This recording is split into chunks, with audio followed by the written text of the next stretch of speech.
what does this look like to you? A satellite. A satellite? Okay, but where is it? It's on the ground, okay? Now Google satellites in space and show me a genuine photograph of a satellite in outer space, and I'll give you a bottle of water.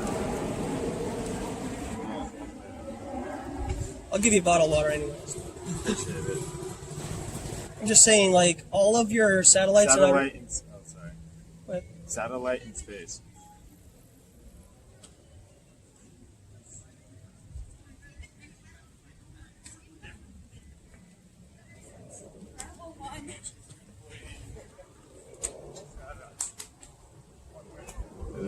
Is this one? Come on, man. They're all artist renditions.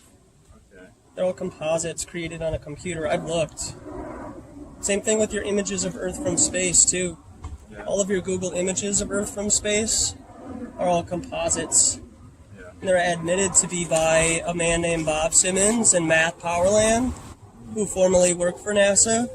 So when you really start to investigate all of the images that we get of Earth from space, not only are they all, ironically enough, from the United States side, but this one is bigger than that one. I mean, even that one is bigger than any other one that you see on here.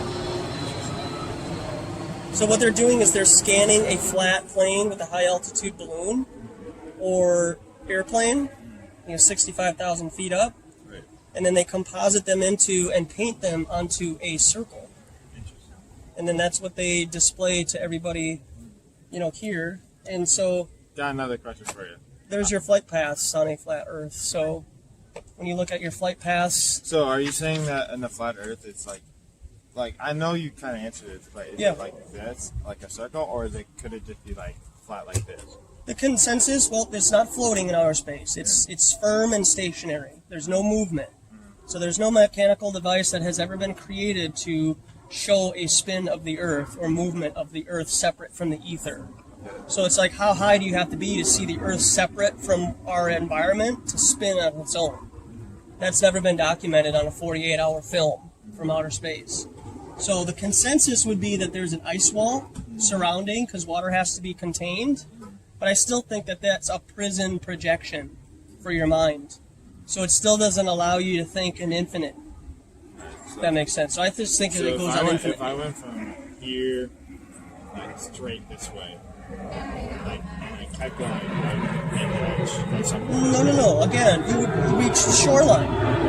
You keep saying edge. Why do you keep saying edge? Who told you that? Well, when I think of flat, like, I feel like there's an edge of it. So, like, why? When Columbus was like, they're like, hey, you're going to fall off the face of the planet. That's just what I've been taught. Yeah, exactly. Yeah. So, no offense, but all you're doing is just regurgitating scripture. Mm-hmm. Right? Right. So if you were to do this, because really in reality, this is what you do, right? You go from airport to airport to airport. The three of us don't have the resources or the money to buy a $10 million yacht to boat anywhere we want, or a plane to go anywhere we want, right? So when you look at your flight paths on a ball Earth, does this make sense? Or does a straight line between A and B make more sense? Well, are you also taking into account the distance and fuel costs too? That's what airplane companies do, right? Yeah, but so if you go from here, instead of going from here to here, that's a lot of land. And I don't think there's too many planes that have the fuel capacity to go from here to here. So go from here to here, different airports. Right, but again, this is what it really looks like, most likely. Mm-hmm. So wouldn't that make sense? Yeah, I guess so. Have you ever been to, I'm sure you've been to a restaurant, right? Have you ever served at a restaurant before? Yeah. Okay, I've worked in restaurants also. And so, what does a server always want their customers to do? Well, tip them, right? Exactly.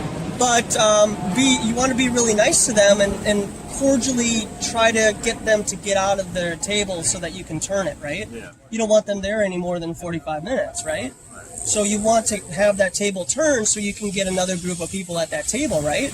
That's the same idea with airplane companies. They want to go from A to B the quickest, most efficient way to then get their people dropped off, have connecting points, and then make the most money. You know? That makes sense too. So, two things. Right? Yeah. Area 51. Yeah, right? Yeah. So, if you had the opportunity to go, like, what, like, would you? And, like, why would you, too? Aliens aren't real. You don't think so? I know so. Yeah. Yeah. They're demonic entities. Are you Christian? I am, yeah. Oh, alright, cool. Would you say consensus on most flat earthers are Christian? Or No, I would say most flat earthers are at least agnostic. Yeah. But they do trust that there is a intelligent creator designer. And I feel like one of the points of flat earth, whether it be controlled release or not, is to get rid of the whole idea of atheism and thinking of oneself.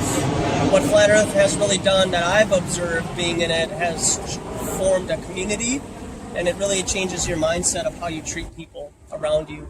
So there's a lot of intent with your voice, with your words, with the things that you do. You do things not because you want something in return, but you do things just because you do them. Like, there's no reason to get anything. But that's just how this place works. It works in a karmatic type of an environment. You know, you get what you do, you know.